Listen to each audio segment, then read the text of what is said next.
जय हिंद दोस्तों। आज के वीडियो में हम फंक्शनल ग्रुप का IUPAC नेमिंग करना सीखेंगे। अगर आपने IUPAC का बेसिक्स वाला वीडियो नहीं देखा है तो वीडियो के प्लेलिस्ट में जाकर ज़रूर देखिए। तो चलिए शुरू करते हैं। हमारे पास पहला फंक्शनल ग्रुप है अल्कोहल, और अल्कोहल को OH से डिनोट करते हैं। जब अल्कोहल का IUPAC नेमिंग लिखते हैं तब उसका नाम ऑल लिखते हैं। एक चीज़ ध्यान देना कि जब भी किसी भी ऑर्गेनिक कंपाउंड का IUPAC नाम लिखते हैं तो हमें ये 3 स्टेप पता होने चाहिए। पहला स्टेप, सबसे पहले सबसे लंबी कार्बन की चेन का सिलेक्शन करेंगे। फिर दूसरा स्टेप है हमें उसका नंबरिंग करना होता है, लेकिन नंबरिंग इस प्रकार से करेंगे कि फंक्शनल ग्रुप को सबसे कम नंबर मिलना चाहिए। फिर उसके बाद डबल बॉन्ड ट्रिपल बॉन्ड को, फिर उसके बाद ब्रांच को, फिर उसके बाद आते हैं फॉर्मेट पे। फॉर्मेट क्या होता है, यानी कि किसी भी ऑर्गेनिक कंपाउंड का नाम कैसे लिखते हैं। तो पहले ब्रांच को लिखेंगे, फिर उसके बाद रिंग को लिखेंगे, फिर उसके बाद रूट वर्ड को लिखेंगे, फिर उसके बाद single bond double bond triple bond का नाम लिखेंगे, फिर उसके बाद फंक्शनल ग्रुप का नाम लिखेंगे। एक चीज़ ध्यान देना कि जब भी आप किसी भी ऑर्गेनिक कंपाउंड का IUPAC नाम लिखोगे तब आपको हमेशा इसी वाले फॉर्मेट को फॉलो करना है। तो चलिए कुछ एग्जाम्पल लेते हैं और समझते हैं कि किस तरीके से हम अल्कोहल का IUPAC नेमिंग करेंगे। हमारे पास पहला क्वेश्चन कुछ इस तरीके का दिया हुआ है। सबसे पहले हम सबसे लंबी कार्बन की चेन का सिलेक्शन करेंगे। सबसे लंबी कार्बन की चेन ये वाली है। सबसे लंबी कार्बन की चेन का सिलेक्शन करने के बाद दूसरा स्टेप आता है नंबरिंग का। नंबरिंग इस प्रकार से करेंगे कि सबसे कम नंबर फंक्शनल ग्रुप को मिलना चाहिए। OH हमारा एक फंक्शनल ग्रुप है, यानी कि इसे सबसे कम नंबर मिलना चाहिए। तो हम इस साइड से अगर नंबरिंग करते हैं तो OH को सबसे कम नंबर मिल रहा है 1 2 3 4। चेन सेलेक्ट करने के बाद जो पार्ट बच जाता है वो बन जाता है ब्रांच। तो यहाँ पर एक ब्रांच है जिसका नाम मिथाइल है। हमने पहला स्टेप दूसरा स्टेप कंप्लीट कर लिया। तीसरा स्टेप है फॉर्मेट। लिखेंगे कैसे?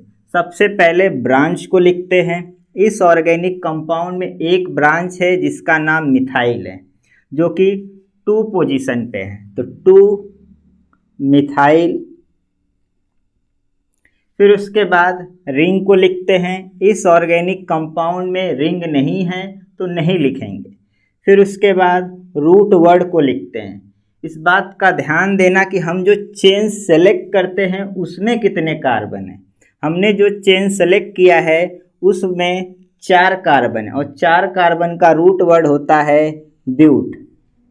फिर उसके बाद single bond double bond triple bond का नाम लिखते हैं। हमने जो चेन सेलेक्ट किया है उसमें सभी के सभी सिंगल बॉन्ड हैं, और सिंगल बॉन्ड का नाम N लिखते हैं। फिर उसके बाद फंक्शनल ग्रुप का नाम लिखते हैं। OH हमारा एक फंक्शनल ग्रुप है। जब हम IUPAC नेमिंग लिखते हैं तो OH को ऑल लिखते हैं, और वो कितने पोजीशन पे है? 1, यानी कि 1 ऑल। इसे काट देंगे। जब भी 2 वावल्स आता है तो पहले वाले वावल्स को काट देते हैं IUPAC नेमिंग लिखते समय। नेक्स्ट एग्जाम्पल लेते हैं। एग्जाम्पल नंबर 2 हमारे पास कुछ इस तरीके का दिया हुआ है। सबसे लंबी कार्बन की चेन ये वाली है। सबसे लंबी कार्बन की चेन का सिलेक्शन करने के बाद हमें नंबरिंग करना होता है। तो हम नंबरिंग इस साइड से करेंगे, क्योंकि OH हमारा एक फंक्शनल ग्रुप है और फंक्शनल ग्रुप को सबसे कम नंबर मिलना चाहिए। 1 2 3 4 एंड 5। चेन सेलेक्ट करने के बाद जो पार्ट बच जाता है वो बन जाता है ब्रांच। यहाँ पर एक ब्रांच है Br जिसका नाम ब्रोमो है। हमने चेन सेलेक्ट कर लिया, हमने नंबरिंग भी डिसाइड कर लिया कि किस साइड से नंबरिंग करेंगे। फिर तीसरा पॉइंट आता है फॉर्मेट। लिखेंगे कैसे? तो सबसे पहले ब्रांच को लिखते हैं। यहाँ पर Br एक ब्रांच है जो कि 2 पोजीशन पे है। तो 2 ब्रोमो। फिर उसके बाद रिंग को लिखते हैं, रिंग नहीं है तो नहीं लिखेंगे। फिर इसके बाद रूट वर्ड को लिखते हैं। हमने जो चेन सेलेक्ट किया है उसमें कितने कार्बन हैं, 5 कार्बन है, तो 5 कार्बन को पेंट लिखा जाता है। फिर उसके बाद single bond, double bond, triple bond का नाम लिखते हैं। लेकिन एक बात का ध्यान देना कि इसमें डबल बॉन्ड भी है और सिंगल बॉन्ड भी है। तो जब भी सिंगल बॉन्ड, डबल बॉन्ड या ट्रिपल बॉन्ड आ जाए तब आपको सिंगल बॉन्ड का नाम नहीं लिखना होता है, केवल और केवल डबल बॉन्ड और ट्रिपल बॉन्ड का नाम लिखना होता है। तो यहाँ पर डबल बॉन्ड पोजीशन 3 पे आया है तो क्या लिखेंगे, 3 इन, डबल बॉन्ड को इन लिखते हैं। फिर उसके बाद फंक्शनल ग्रुप का नाम लिखेंगे। फंक्शनल ग्रुप 1 नंबर पे आया है तो 1 ऑल, और इस वाले वॉवल्स को काट देंगे। नेक्स्ट एग्जाम्पल लेते हैं, एग्जाम्पल नंबर 3। सबसे पहले सबसे लंबी कार्बन की चेन का सिलेक्शन करेंगे। सबसे लंबी कार्बन की चेन का सिलेक्शन करने के बाद हम नंबरिंग करेंगे। तो हम नंबरिंग इस साइड से करेंगे क्योंकि OH हमारा एक फंक्शनल ग्रुप है और फंक्शनल ग्रुप को सबसे कम नंबर मिलना चाहिए, 1 2 3 एंड 4। इस वाले ऑर्गेनिक कंपाउंड में एक भी ब्रांच नहीं है तो हमारा दूसरा और पहला वाला स्टेप कंप्लीट हुआ। हमने सबसे लंबी कार्बन की चेन का सिलेक्शन कर लिया, हमने नंबरिंग भी डिसाइड कर लिया कि किस साइड से नंबरिंग करेंगे। अब आते हैं पॉइंट नंबर 3, फॉर्मेट, यानी कि लिखेंगे कैसे। तो सबसे पहले ब्रांच को लिखेंगे, इसमें ब्रांच नहीं है तो नहीं लिखेंगे। फिर उसके बाद रिंग को लिखेंगे, इसमें रिंग नहीं है तो रिंग को नहीं लिखेंगे। फिर इसके बाद रूट वर्ड को लिखेंगे। तो इस वाले चेन में कितने कार्बन हैं, 4, और 4 कार्बन का रूट वर्ड होता है ब्यूट। फिर इसके बाद single bond, double bond, triple bond का नाम लिखते हैं। इस वाले ऑर्गेनिक कंपाउंड में सिंगल बॉन्ड भी है, ट्रिपल बॉन्ड भी है। तो मैंने अभी बताया कि जब भी सिंगल बॉन्ड, डबल बॉन्ड या ट्रिपल बॉन्ड आ जाए तब आपको सिंगल बॉन्ड का नाम नहीं लिखना होता है, सिर्फ और सिर्फ डबल बॉन्ड या ट्रिपल बॉन्ड का नाम लिखना होता है। तो यहाँ पर ट्रिपल बॉन्ड कितने पोजीशन पे है, 2 पोजीशन पे, तो ब्यूट 2, और ट्रिपल बॉन्ड को आइन लिखते हैं। फिर उसके बाद हम फंक्शनल ग्रुप का नाम लिखेंगे। OH हमारा फंक्शनल ग्रुप है और OH को IUPAC नेम लिखते समय ऑल लिखते हैं, इसे हम काट देंगे। तो आई होप आपको समझ में आ रहा होगा कि किस तरीके से अल्कोहल का IUPAC नेमिंग करते हैं। तो अगर आपको वीडियो पसंद आ रहा हो तो वीडियो को लाइक, शेयर और चैनल को सब्सक्राइब जरूर कीजिए। नेक्स्ट एग्जाम्पल लेते हैं, एग्जाम्पल नंबर 4। सबसे पहले सबसे लंबी कार्बन की चेन का सिलेक्शन करेंगे। सबसे लंबी कार्बन की चेन का सिलेक्शन करने के बाद जो पार्ट बच जाता है वो बन जाता है ब्रांच, यानी कि यहाँ पर 2 ब्रांच है और दोनों ब्रांच सेम है जिसका नाम मिथाइल है। फिर इसके बाद हमें नंबरिंग करना होता है। नंबरिंग इस प्रकार से करेंगे कि फंक्शनल ग्रुप को सबसे कम नंबर मिलना चाहिए, यानी कि हम नंबरिंग इस साइड से करेंगे क्योंकि OH हमारा एक फंक्शनल ग्रुप है। 1 के बाद 2, 3, 4 एंड 5। पहला स्टेप, दूसरा स्टेप कंप्लीट हो गया। अब आते हैं तीसरे स्टेप, यानी कि फॉर्मेट पे लिखेंगे कैसे। तो पहले ब्रांच को लिखते हैं। यहाँ पर एक ही ब्रांच 2 बार आई हुई है जो कि पोजीशन नंबर 4 पे है, तो लिखेंगे कैसे, 4,4, और 2 बार आया हुआ है तो डाई, क्या नाम है उस ब्रांच का, मिथाइल, 4,4 डाई मिथाइल। फिर उसके बाद रिंग को लिखेंगे, इसमें रिंग नहीं है तो नहीं लिखेंगे। फिर उसके बाद रूट वर्ड को लिखेंगे।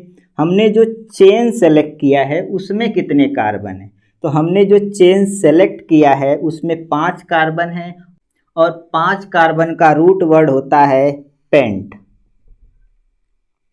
फिर उसके बाद single bond, double bond, triple bond का नाम लिखेंगे।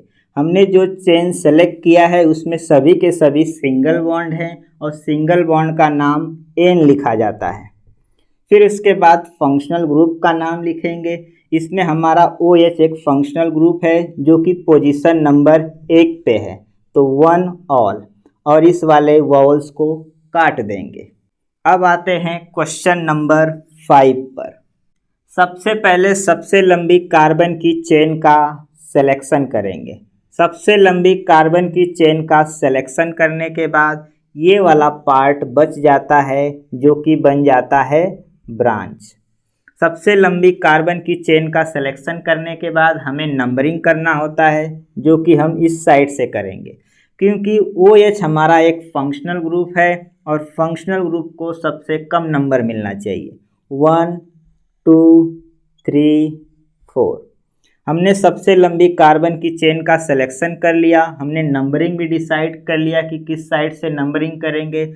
अब आते हैं पॉइंट नंबर 3 यानी कि फॉर्मेट पे। लिखेंगे कैसे? तो सबसे पहले ब्रांच को लिखेंगे। ब्रांच हमारा Cl है जो कि पोजीशन नंबर 2 पे आया है, तो इसका नाम लिखेंगे 2 क्लोरो। Cl को क्लोरो लिखा जाता है। फिर उसके बाद रिंग को लिखेंगे, रिंग नहीं है तो नहीं लिखेंगे। फिर उसके बाद रूट वर्ड को लिखेंगे। हमने जो चेन सेलेक्ट किया है उसमें कितने कार्बन है? 4 कार्बन है। 4 कार्बन का रूट वर्ड होता है ब्यूट। फिर उसके बाद single bond, double bond, triple bond का नाम लिखेंगे। यहाँ पर डबल बॉन्ड भी आया है, सिंगल बॉन्ड भी आया है, तो हम डबल बॉन्ड का नाम लिखेंगे, सिंगल बॉन्ड का नाम नहीं लिखेंगे। तो डबल बॉन्ड पोजीशन नंबर 3 पे आया है, तो 3 इन, डबल बॉन्ड को इन लिखते हैं। फिर उसके बाद फंक्शनल ग्रुप का नाम लिखेंगे। फंक्शनल ग्रुप 1 नंबर पे आया है और OH को ऑल लिखा जाता है। इस वाले वॉवल्स को काट देंगे। क्वेश्चन नंबर 6 हमारे पास कुछ इस तरीके का दिया हुआ है। सबसे पहले सबसे लंबी कार्बन की चेन का सिलेक्शन करेंगे। सबसे लंबी कार्बन की चेन का सिलेक्शन करने के बाद हमें नंबरिंग करना होता है। अगर हम इस साइड से नंबरिंग कर रहे हैं तो 1 2 3 एंड 4। अगर हम इस साइड से नंबरिंग कर रहे हैं तो 1 2 3 एंड 4। जब हम इस साइड से जा रहे हैं तो 2 और 4 पे हमारा फंक्शनल ग्रुप आ रहा है। जब हम इस साइड से आ रहे हैं तो 1 और 3 पे हमारा फंक्शनल ग्रुप आ रहा है, यानी कि इस साइड से नज़दीक पड़ रहा है, तो हम नंबरिंग इस साइड से करेंगे। पहला स्टेप और दूसरा स्टेप हमारा कंप्लीट हो गया। अब आते हैं तीसरे स्टेप पे, यानी कि लिखेंगे कैसे।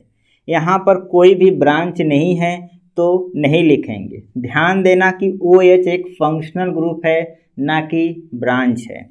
फिर उसके बाद रिंग को लिखेंगे। इसमें रिंग भी नहीं है तो नहीं लिखेंगे। फिर इसके बाद रूट वर्ड को लिखेंगे। हमने जो चेन सेलेक्ट किया है वह कितने कार्बन से मिलके बना है? 4 कार्बन, और 4 कार्बन का रूट वर्ड होता है ब्यूट। फिर उसके बाद single bond, double bond, triple bond का नाम लिखना होता है। इसमें सभी के सभी सिंगल बॉन्ड हैं और सिंगल बॉन्ड का नाम होता है एन। फिर उसके बाद फंक्शनल ग्रुप का नाम लिखते हैं, लेकिन यहाँ पर फंक्शनल ग्रुप 2 बार आया हुआ है, 1 पोजीशन पे और 3 पोजीशन पे। तो 1,3 2 बार आया हुआ है, इसलिए डाई लिखेंगे। और इस फंक्शनल ग्रुप का नाम क्या लिखते हैं? ऑल लिखते हैं जब हम IUPAC नेमिंग करते हैं। तो आई होप आपको समझ में आया होगा कि किस तरीके से अल्कोहल का IUPAC नेमिंग करते हैं। मैं कुछ क्वेश्चन आप लोगों के लिए होमवर्क दे देता हूं, उसका आंसर आप लोग वीडियो के कमेंट बॉक्स में कमेंट करके ज़रूर बताना। अगर आपको डाउट आता है तो क्वेश्चन ज़रूर कीजिए, मैं बहुत जल्द ही उसका रिप्लाई करूँगा।